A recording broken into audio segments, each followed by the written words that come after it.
Престојот на германската амбасадорка Кристине Алтхаузер во Кочани, новинарите го искористија да ја постават прашање за нејзината оценка за политичката криза во државата и дали е можна нејзина разрешница. Es gibt immer einen Ausweg. Секогаш има излез, без излез животот би бил неиздржлив или неподнослив. Всушност, да, постои излез и постои пат, а тоа е имаме изборен резултат, ќе треба да се формира влада, првин ќе треба да следи избор на спикер во собранието, инаку задачите се веќе на маса и со реформи ќе мора да се започне што е можно поскоро, а потоа секако ќе дојдат и локалните избори на ред, меѓутоа како што кажав, полно ред след кој што го наведов.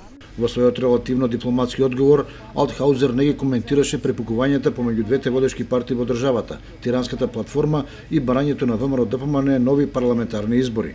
Наместо тоа таа го потенцираше оптимизмот дека секогаш се можни решенија и дека тие ќе се изнедат и во Македонија.